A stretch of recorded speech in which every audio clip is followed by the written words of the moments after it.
Pai, nós queremos agora receber a Tua palavra, Senhor. Receber de Ti, nos alimentar de Ti, Senhor. Ministra o nosso coração, Senhor, da mesma forma que nós levantamos a Ti altares de adoração. Agora nós queremos ouvir e receber a Tua palavra. Receber de Ti, Senhor, através da Tua palavra. Ministra o nosso coração, Senhor, no nome de Jesus. Amém. Amém. Senta aí, querido. Fique à vontade. Boa noite para quem eu não cumprimentei. Nós vamos abrir a palavra de Deus no livro de Apocalipse, no capítulo 2, no verso número 5. Eu acho que o pessoal viu que fechou um pouquinho o tempo, já não quiseram nem sair de casa hoje, né? Mas glória a Deus, vamos lá que tem para nós, né? Diz assim, Apocalipse 2:5: Lembra-te, pois, de onde caíste, arrepende-te e volta à prática das primeiras obras. Senão, eu venho a ti e moverei do seu lugar o teu candeeiro, caso não te arrependas. Amém? Deixe marcado aí, querido, nós vamos hoje nos mover só nesse texto. Hoje é o último domingo do ano de 2020 que nós nos reunimos. Estamos na última semana do ano. Quinta-feira o ano encerra, quinta-feira o ano termina. E eu estava refletindo hoje, eu não sei se você lembra ou se você chegou a prestar atenção nisso, mas foi mais ou menos entre o Natal e o Ano Novo do ano passado que foi liberada uma palavra muito dura para a igreja no Brasil e no mundo. E quando aquela palavra foi liberada, uma palavra de arrependimento à igreja, que o Senhor dizia que se não se arrependesse, Ele traria juízo, haveria juízo sobre as nações, e que muitos, quando ouviram aquela palavra, muitos repudiaram, muitos disseram: não, isso não é Deus falando, isso não é algo de Deus. Não sei se vocês lembram disso, se você lembra disso, porque existem alguns temas que eles são evitados. Existem algumas pregações que elas são indigestas, elas não soam bem, elas não caem bem, e que um pregador que quer manter a sua agenda, ele evita esses temas polêmicos, pesados, constrangedores, ainda mais como esse tema que falava de uma situação da igreja, que a igreja precisava se posicionar, que a igreja precisava correr para o Senhor, e a palavra nessa mensagem era o arrependimento, que era necessário que houvesse um arrependimento. E muitos então questionaram e diziam: mas a igreja precisa se arrepender do quê? O que a igreja precisa se arrepender? Repudiando essa palavra. E o ano entrou, e quando essa palavra foi liberada em dezembro, final de dezembro do ano passado, há exatamente um ano atrás, já lá na China, desde novembro, em Wuhan, já estava acontecendo a disseminação do vírus. Hoje a gente sabe, porque começou lá. E aí as pessoas diziam: mas é lá na China, é lá no outro lado do mundo, e não sei o quê. E pouco a pouco foi se espalhando pelo mundo, porque nós vivemos hoje num mundo que é globalizado. O que é um mundo globalizado? Significa, irmãos, que é tudo muito próximo. As pessoas saem daqui e vão trabalhar na Europa, as pessoas saem da Europa e vêm trabalhar no Brasil, as pessoas saem daqui e vão para qualquer lugar do mundo trabalhar, se estabelecer, vão e voltam. E isso, para espalhar uma doença, é muito fácil, é muito rápido, muito ligeiro, porque não existem tantas distâncias, porque em 10, 12 horas de viagem de avião, você pode ir para a Europa, você pode ir lá ir para qualquer lugar, é tudo muito rápido. Não é que nem antes, em que a pessoa tinha que viajar a cavalo, de mula, de carroça, que era tudo muito demorado, levava-se horas, dias para fazer uma viagem. Hoje não é assim. O mundo é muito globalizado. Tudo que acontece em qualquer lugar do mundo, em questão de minutos, todo mundo sabe. Em todo lugar é noticiado. Todos tomam conhecimento do que acontece aqui, do que acontece em qualquer lugar do mundo, por conta dessa globalização. É muito rápido, é muito ligeiro. Até pela internet é rápido demais para as notícias se espalharem. E então houve um repúdio dessa palavra, houve uma recusa dessa palavra, porque era uma palavra que chamava a igreja ao arrependimento. E muitos entendiam que a igreja não precisava se arrepender de nada. A igreja não tinha nada que se arrepender, que a igreja não tinha culpa de nada, que a igreja no mundo inteiro era pura, santa, casta, e que não pecava, não falhava, e que estava em perfeitas condições diante do Senhor. Então, nessa noite, para mim depois concluir esse pensamento, nós vamos para essa palavra que o Senhor envia através de João, entregando para João, o apóstolo João, na ilha de Patmos. E é muito interessante que o Senhor Jesus quer falar com a igreja no mundo inteiro, e ele vai se direcionar. Ele chama João e diz para João: eu quero que você escreva para 7 igrejas da Ásia. E eu fiquei pensando, poxa vida, o evangelho saiu de Jerusalém para o mundo. O evangelho saiu de Jerusalém para o mundo. Lá em Jerusalém foi onde ele nasceu. Foi lá em Jerusalém que o evangelho ele eclodiu para ganhar o mundo inteiro. E quando Jesus quer falar com a igreja, ele manda uma carta para as igrejas da Ásia, que não tinha nada a ver com Jerusalém. E os estudiosos, eles dizem que as palavras de Jesus para cada uma dessas igrejas, elas estão se referindo a um tempo da igreja, elas estão se referindo a um momento da igreja, a uma época que a igreja viveu em toda a sua história. Então nós precisamos entender, por exemplo, essa parte que nós lemos é uma carta à igreja de Éfeso.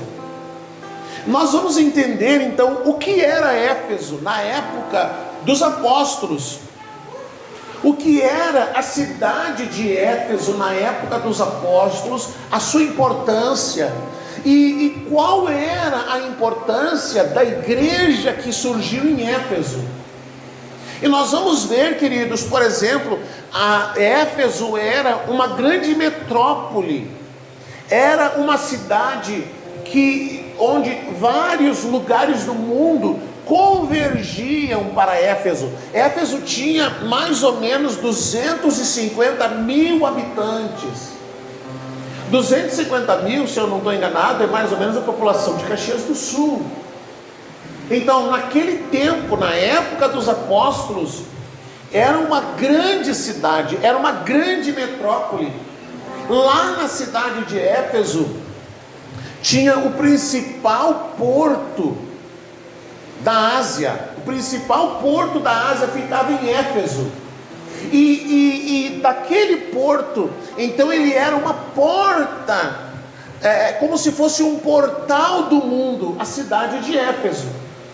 Lá em Éfeso tinha o maior templo dedicado a uma divindade, que era o templo da deusa Diana, que era considerado uma das 7 maravilhas do mundo antigo, de tão grande, tão lindo, tão impressionante que era aquele templo. Por conta desse templo da deusa Diana, Éfeso também se tornou um centro de superstição, e as pessoas vinham do mundo inteiro para comprar material de superstição, vinham para comprar amuletos e objetos onde eles depositavam a sua fé e a sua esperança. Por conta do templo da deusa Diana, Éfeso acabou se tornando também um centro de imoralidade, porque o culto à deusa Diana, que era a deusa da fertilidade, deusa da agricultura e da caça. Então, quando, por exemplo, um casal juntava uma família e eles queriam a bênção de Deus para eles, para que eles pudessem ter filhos, para que a família pudesse ser numerosa, ou porque queriam ter uma grande colheita, ou porque queriam ir bem nas caçadas, porque se sustentavam assim, eles iam no templo e levavam as suas oferendas, e lá no templo, tanto homens quanto mulheres, eles tinham os prostitutos ou prostitutas cultuais, porque a adoração a Diana incluía que, se aquela família quisesse a bênção de Diana sobre sua vida, eles tinham que ir ao templo, levar as suas oferendas e tinham que ter uma relação íntima, uma relação sexual com as prostitutas ou prostitutos. E por conta disso, então, Éfeso se tornou um grande centro de moralidade, porque lá no templo haviam centenas de homens e mulheres que se prostituíam em culto a Diana, e eles se sustentavam assim. É mais ou menos assim: o camarada ia lá, aí ele fazia a sua oferenda e ele dava algum dinheiro para que aquela mulher, que era uma prostituta cultual, que era chamada, ou aquele homem que era um prostituto cultual, se relacionasse intimamente, e o ato de se relacionar não era considerado nem adultério, nem em prostituição, não, era considerado um ritual, era um ritual religioso. Então essa cidade se tornou um centro de moralidade, uma cidade com 250 mil habitantes naquela época. Por outro lado, Éfeso tinha uma igreja, a igreja que foi fundada pelo apóstolo Paulo, e que era uma igreja que impactava tanto a cidade como toda a região. A igreja de Éfeso, ela teve pastores importantes. O apóstolo Paulo pastoreou, foi ele que fundou aquela igreja e pastoreou por muito tempo. Depois Apolo, vocês lembram que tem aquela discussão: quem é Apolo? Eu sou de Apolo, eu sou de Paulo, porque Apolo era um dos líderes da época. Então teve Paulo, teve Apolo, teve Timóteo, e teve o próprio apóstolo João, que pastorearam a igreja de Éfeso. Então ela não é que então faltou palavra, faltou instrução. Não, ela era uma igreja muito marcante. Ela era uma igreja que tinha uma visão missionária, e que, por conta da sua visão missionária, a Ásia foi toda, as cidades da Ásia, elas se abriram para o evangelho por conta da igreja de Éfeso, que era uma igreja muito importante, que era uma igreja forte, que era uma igreja que realmente marcava a comunidade. E normalmente acontecia que, quando as pessoas se convertiam do ocultismo para Cristo, elas vinham publicamente na cidade, nas ruas da cidade, nas praças da cidade, e elas falavam da sua conversão, e elas denunciavam o pecado. Muitos deles queimavam em praça pública os seus livros de ocultismo, queimavam em praças públicas o seu material de ocultismo. Se você lembra que o livro de Atos fala disso, milhões foram queimados de material ocultista, foi queimado nas praças de Éfeso, e isso gerou um incômodo muito grande, porque o templo de Diana acabou se sentindo prejudicado pelo avanço do evangelho. Mas isso não impediu da igreja crescer, Isso não impediu da igreja se expandir, da igreja se espalhar por toda a Ásia, de ser uma igreja muito forte naquele tempo. Se tornou uma das maiores igrejas naquele tempo. Foi a igreja de Éfeso, que fundada pelo apóstolo Paulo e que teve todos esses líderes. Mas aí quando o Senhor envia a carta para a igreja de Éfeso, ela já estava vivendo o que se chama de apostasia, ou seja, ela já estava muito enfraquecida, ela já estava se enfraquecendo, ela já havia perdido a sua visão. E uma das coisas que aconteceram em Éfeso é que eles haviam perdido a paixão por Cristo. Eles haviam perdido a paixão por Cristo. E você sabe, irmãos, que a gente vê às vezes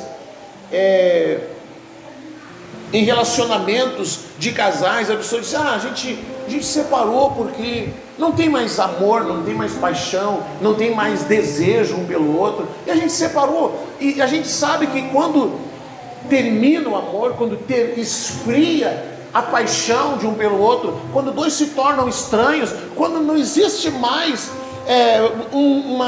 uma faísca, vamos dizer, entre aquele relacionamento, ele está fadado a terminar.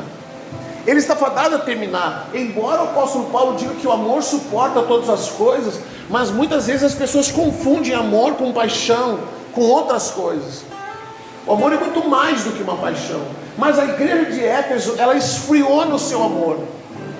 E aí quando o Senhor vem e escreve para a igreja de Éfeso, ele fala exatamente sobre isso.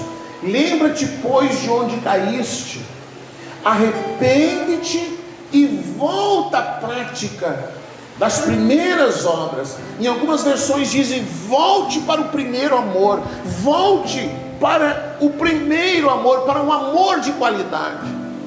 E quando o Senhor libera essa palavra para a igreja de Éfeso, e é muito importante a gente entender isso, que o Senhor disse que a única coisa que poderia resolver o problema de Éfeso era o arrependimento.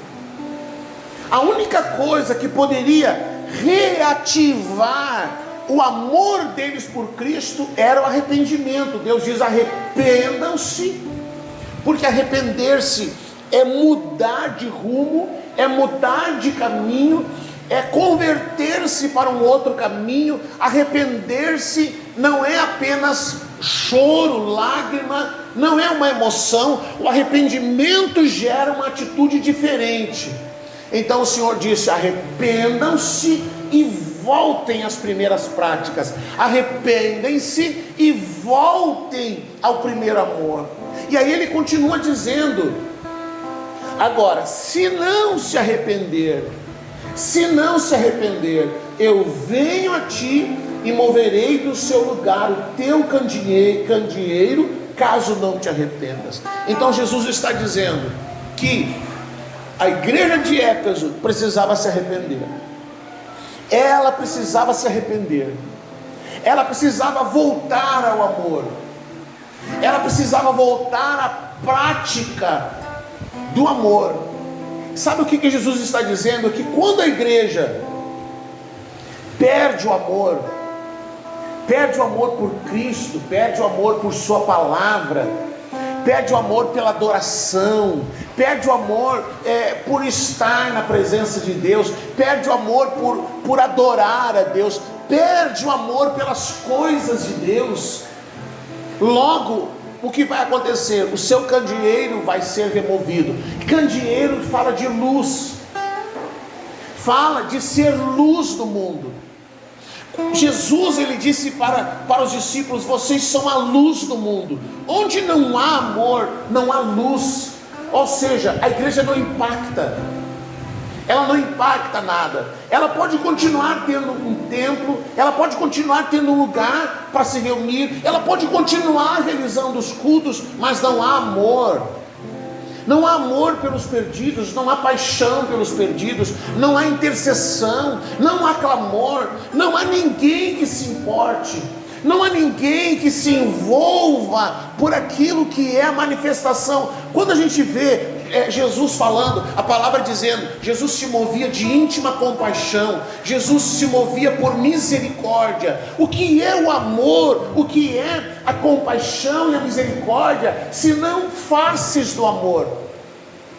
Compaixão e misericórdia são faces que o amor se apresenta. O amor a Deus e a Cristo se apresenta pela compaixão, se apresenta pela misericórdia, se apresenta pela forma como é manifesto na prática da igreja. E a palavra diz então que o Senhor disse assim: vocês perderam o amor, e porque perderam o amor, perderam a luz, perderam a capacidade de influenciar o mundo, perderam a capacidade de impactar a sociedade onde está inserida. Porque enquanto a igreja de Éfeso foi movida por amor, por paixão, por compaixão, por misericórdia, por oração, por adoração, por intercessão, ela impactou o mundo da sua época. Mas quando ela se afastou do Senhor, quando ela se distanciou do Senhor, e outras coisas foram ocupando o lugar do Senhor, outros posicionamentos, outras visões, outros entendimentos ocuparam o lugar do Senhor, ela foi esfriando, ela foi perdendo a visão, ela foi deixando de ser missionária, ela foi deixando de ganhar vidas, ela foi misturando o santo com o profano, porque, como eu disse lá no começo, porque existem coisas que se você falar, se você ensinar, elas são desagradáveis, elas fazem perder clientes. As pessoas, eu não vou nesse lugar, essa palavra é muito dura, eu não quero ouvir esse tipo de coisa, eu queria ouvir uma palavra motivacional, eu queria ouvir uma palavra diferente, eu não queria ouvir essas coisas, porque a palavra diz, a palavra de Deus nos mostra que as pessoas não querem ser confrontadas. A palavra diz que elas vão andar de lugar em lugar, procurando alguém com comichão nos ouvidos, procurando alguém que lhes diga aquilo que é agradável. E o próprio Jesus foi rejeitado no momento em que ele liberou uma palavra, e as pessoas diziam: mas ninguém pode se salvar, esse discurso é muito duro, esse discurso é muito pesado. E toda a multidão que andava na volta de Jesus deixou ele sozinho, ficou só os discípulos. É difícil algumas coisas. Aí então essa igreja, ela esfriou. E a consequência, porque ela ouviu uma palavra de Deus, ela recebeu de Deus, de Cristo, uma advertência, e não ouviu, não quis se arrepender, não quis voltar ao primeiro amor. E como não quis, então o seu candeeiro foi removido. Hoje em Éfeso não existe mais a igreja de Éfeso. A Ásia não é mais impactada pela igreja de Éfeso. Lá na região, hoje é Turquia, outros lugares lá, aquele lugar, ele não é mais impactado pelo Evangelho, porque a igreja de Éfeso não quis se arrepender, recebeu a palavra, ouviu a palavra, não, e perdeu a capacidade de gerar luz. Porque o candeeiro só tem uma função, irmãos, que é gerar luz. O candeeiro só tem uma função, que é gerar luz. Muitos hoje vão a Jerusalém e trazem de lá, o candelabro, trazem de lá o candeeiro, o menorá, e usam como uma decoração. Mas lá, quando o Senhor mandou construir, mandou fabricar o candelabro, a gente vai falar mais no final sobre o que significa o candelabro. A função, a finalidade dele é gerar luz. Gerar luz. Então, uma igreja que não gera luz, ela não impacta. Jesus disse assim: se uma cidade, como que nós vamos esconder uma cidade que está construída sobre um monte? Como que vai esconder uma cidade? Quando você viaja à noite, de longe você identifica onde tem uma cidade. Identifica pelo quê? Pela luz, porque a luz vai direcionando você. Jesus diz: como que vamos esconder uma cidade construída sobre um monte? E aí ele diz assim: vocês são a luz, vocês têm que gerar luz na cidade, vocês têm que impactar a cidade com a luz que vocês proporcionam. Mas a igreja de Éfeso não quis. não quis, não ouviu a advertência do Senhor, e foi removido o seu candeeiro.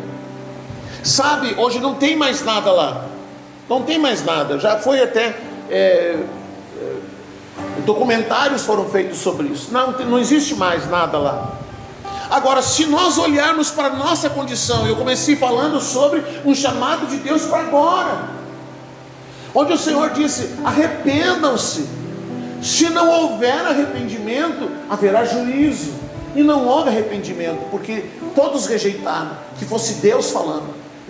E aí nós temos uma outra questão, porque quando o Senhor enviou, por exemplo, a praga sobre o Egito, a última praga, Deus disse assim: vocês entrem na sua casa. O que tinha que fazer? Tinha que entrar na casa, sacrifica o cordeiro, passa o sangue na porta, e o que mais? Qual é a segunda parte? Tinham que reunir a família e comer o cordeiro, comer aquele cordeiro, e a parte que não fosse comida, que eram os ossos e alguma outra parte, seria queimada. Essa era a ordem de Deus: se reúnam, se a família é pequena, junte 2, 3 famílias, se reúnem numa casa, na casa que vocês se reunirem, sacrifiquem o cordeiro, passem o sangue na porta e comam o cordeiro. Essa foi a palavra de Deus. Irmãos, se naquele tempo alguém dissesse assim: não, eu vou orar, eu não vou nesse negócio de sangue aí do cordeiro, eu não vou fazer, eu vou ficar na minha porta orando, vou ficar na minha porta expulsando o demônio, e não vai acontecer nada. O que aconteceria naquela casa? Haveria a morte dos primogênitos. Por quê? Porque Deus não disse que era para ficar na porta orando. Deus disse: sacrifiquem o cordeiro, façam isso, façam isso. Então, quando surgiu a pandemia e a igreja precisava se posicionar, a questão, a resposta, a solução era muito simples. Eu vou dizer para você que essa pandemia já podia ter terminado há muito tempo, se a igreja tivesse se posicionado. Se a igreja tivesse se posicionado e tivesse se arrependido. Ao invés disso, o que os líderes diziam? Irmãos, confiem no Senhor. Aí as pessoas eram orientadas a não usar máscara, as pessoas eram orientadas a não usar álcool gel, as pessoas eram orientadas a continuar se aglomerando e confiar no Senhor. Confie em Deus, irmãos, não vai acontecer nada. E em muitos lugares no mundo, no Brasil, aqui perto em Ribeira, as igrejas se tornaram um centro de contaminação, porque as pessoas iam para os cultos, se juntavam sem máscara, sem cuidado de um isolamento social, distanciamento social, e elas voltavam para casa contaminadas. Aqui em São Gabriel, muitas igrejas foram focos de contaminação, porque diziam: não, confie no Senhor. Não, Deus estava dizendo: arrependam-se, mas não quiseram se arrepender. Outros diziam: vamos expulsar esse demônio. Outros diziam tantas coisas, mas muito poucos diziam: arrependam-se. Muito poucos diziam: a igreja precisa se arrepender, a igreja precisa pedir perdão a Deus, a igreja precisa confessar ao Senhor que perdeu o seu amor, que perdeu a sua paixão por Cristo, que se distanciou do Senhor, porque era mais importante manter o templo cheio do que as pessoas se cuidarem. Era mais importante ganhar o dinheiro do que ensinar as pessoas que elas precisavam se arrepender. Exatamente a mesma condição. Então a palavra de Deus, ela diz que a gente precisa obedecer. O que o povo de Israel tinha que fazer? Sacrifica o cordeiro, passa o sangue e coma o cordeiro. Então Jesus está dizendo, o que eles tinham que fazer? Eles precisavam de 2 coisas importantes, que é o que a igreja precisa hoje. Precisava de salvação, que era o sacrifício do cordeiro, passar o sangue na porta, e precisava comer o cordeiro, que fala de edificação, fala de se alimentar de Cristo ser o nosso deleite, de Cristo ser o nosso alimento, o nosso pão de cada dia. É isso que Jesus estava dizendo. quando ele fala isso lá em Êxodo. Então o Senhor disse assim, ó, o que vocês precisam, Éfeso, igreja de Éfeso, vocês, não adianta expulsar, não adianta repreender, não adianta fazer qualquer outra coisa, vocês precisam se arrepender. Não adianta fazer uma campanha motivacional, vocês precisam se arrepender. Vocês precisam se arrepender e voltar à prática. Lembrem-se onde que caíram. Sabe quando a pessoa faz uma borrada na vida? Quando a pessoa faz uma borrada e por conta dessa borrada, às vezes perde o casamento, às vezes perde o emprego, destrói a família, e aí a pessoa tem que parar e pensar, mas onde é que errou? Onde é que aconteceu? Onde que começou a acontecer aquele problema? Foi naquela primeira mensagem que entrou no celular, foi naquela primeiro troque de olhares de alguém que você não devia ter trocado olhares, foi numa primeira palavra que foi dita, lá surgiu o problema. Então Jesus disse assim, lembre-se onde é que vocês caíram, onde é que vocês perderam a visão, onde é que vocês perderam o rumo, voltem lá atrás, arrependam-se disso, e aí retornem à prática do amor.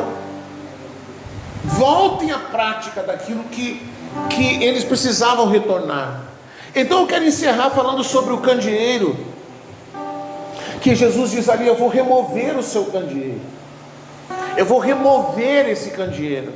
O que significa? O candeeiro, ele ficava no lugar santo, dentro do tabernáculo, no lugar santo. E o lugar onde ficava o tabernáculo não tinha entrada de sol. Onde ficava o lugar santo, onde ficava o candeeiro, não tinha entrada de luz natural, não entrava a luz do sol. O sacerdote entrava ali e ele era conduzido, ele era guiado pela luz do candeeiro, pela luz do candelabro. O que é o candelabro? Ele é uma peça que tem um braço central, e depois mais 3 de um lado, mais 3 de outro, somando dão 7. O braço central, ele apoia todos os outros. Esse candelabro, ele representa, o braço central representa Cristo, e os outros 6 representam a igreja. Os outros 6 representam a igreja. Esse candelabro, ele era construído, ele era fabricado, ele não era uma fundição. O que é uma fundição? Você tem uma forma, e aí você derretia o ouro e colocava dentro para dar forma. Não, esse candelabro não era assim. Ele era fabricado de ouro batido. O ouro era aquecido e batido para dar forma ao candelabro. E ele tinha alguns enfeites, alguns símbolos do candelabro. Ele tinha 3 símbolos diferentes, olha só. Tinha a maçã, ele tinha flor e ele tinha amêndoas. E isso representa o que? Olha lá, olha o que representa. A flor representa os dons espirituais que embelezam a igreja. O copo, ou as amêndoas, representam a união que vinha gerada pela palavra de Deus, que é a luz. Você lembra que no Salmo diz assim, lâmpada para os meus pés é a tua palavra e luz para o meu caminho. Mas também havia também lá, nesses braços, esses frutos que representam os frutos do Espírito Santo. Então está dizendo Cristo sendo o centro da igreja, e a igreja sendo ativada pelos frutos do Espírito, pela ação do Espírito Santo. E por fim, a finalidade do candelabro era gerar luz. Ele era alimentado pelo óleo. O azeite era colocado em cada uma dos braços, ou seria hoje uma vela. Cada um dos braços era alimentado do azeite. E esse candelabro nunca podia se apagar. Ele sempre tinha que ser mantido aceso. E essas coisas, elas são importantes, porque elas nos mostram que a igreja, ela precisa dos dons do Espírito, a igreja precisa dos frutos do Espírito, a igreja precisa de Cristo, a igreja precisa do Espírito Santo. É o Espírito Santo quem gera a vida da igreja. Mas se ele já não governa mais, se ele já não lidera mais, se ele já não comanda mais, então essa igreja vai esfriar. Você lembra que quando Jesus fala da sua volta, uma das coisas da volta de Jesus, ele diz assim, ó: o amor de muitos esfriaria. Essa é uma palavra para a igreja. O amor de muitos esfriaria.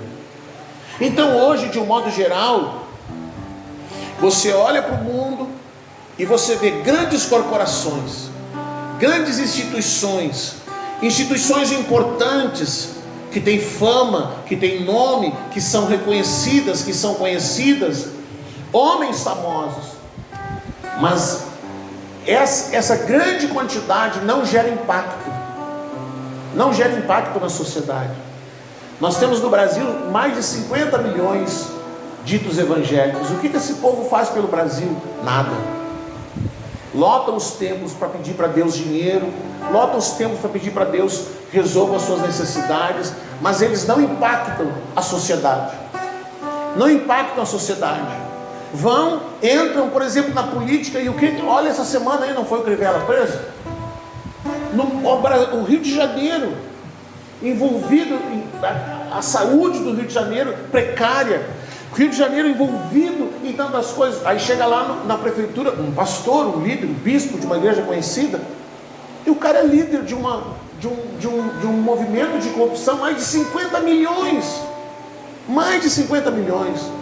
aí foi preso. O que uma igreja dessa está fazendo na sociedade? Nada, só envergonhando o nome de Cristo, só envergonhando o nome de Jesus. Outro líder evangélico preso, o presidente do PSC, pastor Everaldo, preso. Por quê? Envolvimento em corrupção. Então é uma igreja que não afeta a sociedade, que não traz luz para a sociedade, que não gera luz para a sociedade. Mas graças a Deus que Jesus assim, o amor de muitos esfriaria, mas não é o de todos. Não é o de todos, de muitos, mas não de todos.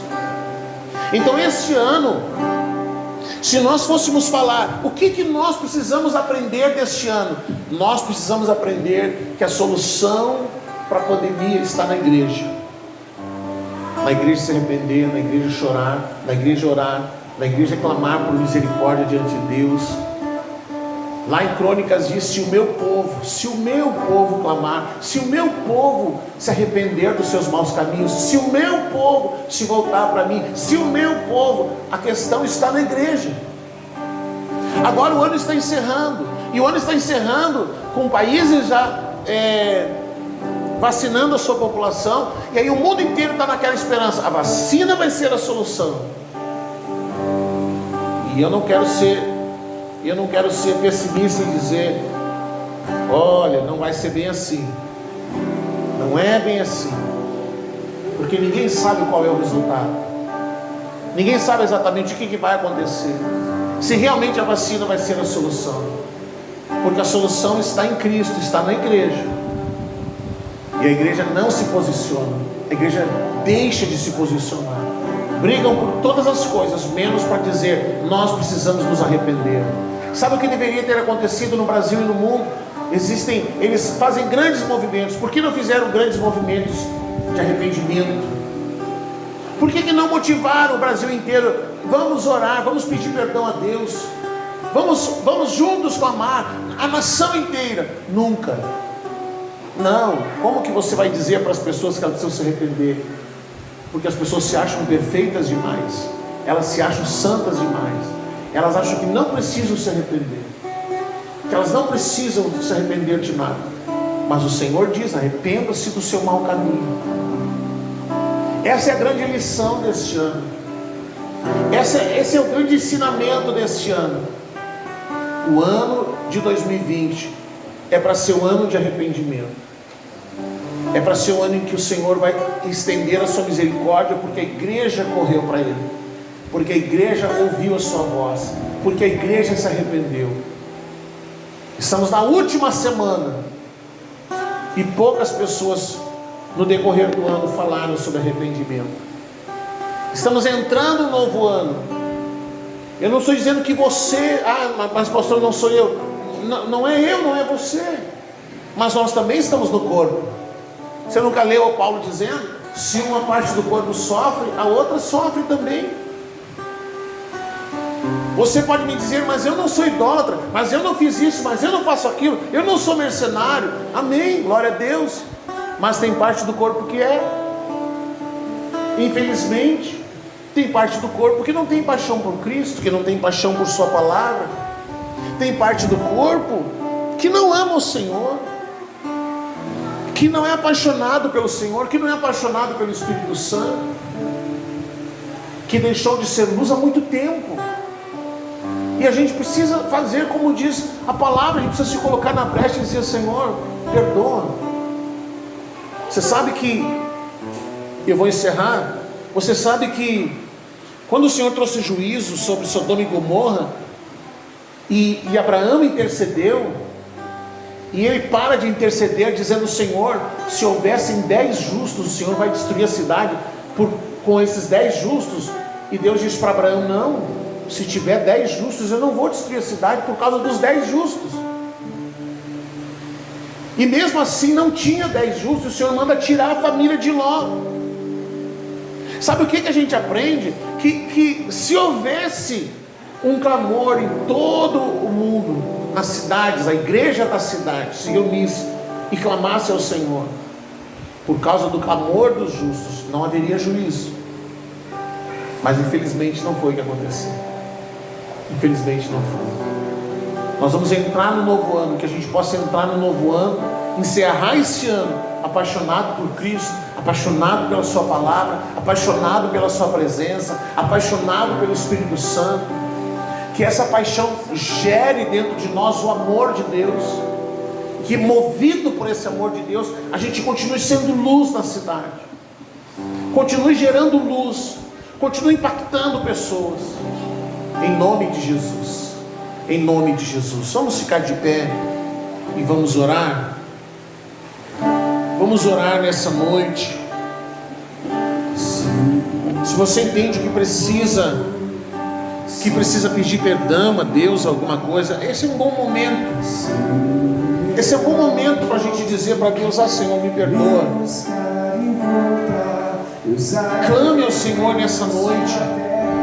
Meu Deus, quantas pessoas faleceram no decorrer deste ano, quantas pessoas tiveram a sua vida ceifada, quantas pessoas poderiam estar aqui vivos com sua família, que não suportaram a doença, a enfermidade. Quantos pastores morreram, quantos irmãos morreram, quantos ainda agora estão lutando entre vida e morte.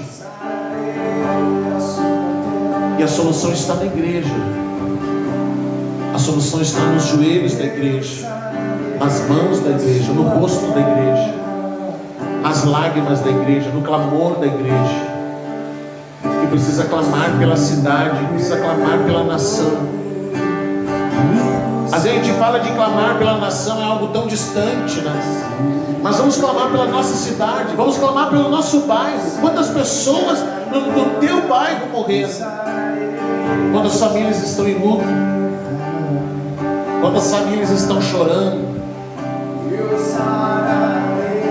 Se a igreja se posicionasse, se a igreja se arrependesse. Pai, nós queremos encerrar esse último domingo do ano, Senhor, clamando perdão a Ti, Senhor. Clamando perdão a Ti, Senhor. Porque o Senhor liberou uma palavra profética, e essa palavra foi repudiada, Senhor. Essa palavra foi rejeitada, essa palavra foi recusada. Pai, nós queremos clamar a Ti nessa noite, nesse último domingo, como igreja, como parte do Teu corpo nessa cidade, como parte do Teu corpo nessa cidade, Senhor. É bem certo, meu Deus, que haveriam tantas necessidades no nosso coração, que haveriam tantas coisas que nós queríamos poder chegar diante de Ti e dizer: Senhor, nos dá essa graça nessa semana, nesses últimos dias. Mas nós queremos clamar, meu Deus, porque a resposta para muitas coisas que o mundo vive, que uma cidade vive, está na igreja, que não impacta, que não gera luz, que não é mais luz, Senhor. Nós queremos dizer para Ti, Senhor, perdoa-nos, Pai. Perdoa-nos, Senhor, porque a igreja perdeu a paixão por Ti, perdeu o desejo por Ti, Senhor, perdeu o desejo pela Tua palavra, perdeu o desejo pelo Teu Espírito Santo, perdeu o desejo, Senhor, de se derramar diante de Ti, perdeu o interesse pela Tua presença, Senhor. Perdão, Senhor, perdão, Senhor, perdão, Pai. Oh, meu Deus, a Tua palavra diz que se não fosse a Tua misericórdia, nós seríamos consumidos. E estamos vivendo este ano ainda, Senhor, pela paixão, pela Tua misericórdia. Por causa da Tua misericórdia, o Senhor nos guardou. Por causa da Tua misericórdia, nós estamos chegando agora nesse final de ano, Senhor, com vida. Porque muitos tomaram, muitos morreram, muitos foram ceifados, Senhor. Senhor amado, que haja um movimento no Brasil e no mundo, em São Gabriel, no Rio Grande do Sul, um movimento de arrependimento, um movimento de retorno ao Senhor e à Sua palavra. Que haja luz, Senhor, que haja luz, que o azeite do Espírito Santo esteja sobre a Tua igreja, fazendo-a queimar, fazendo-a ser luz, Senhor, em nome de Jesus, em nome de Jesus, Senhor, em nome de Jesus.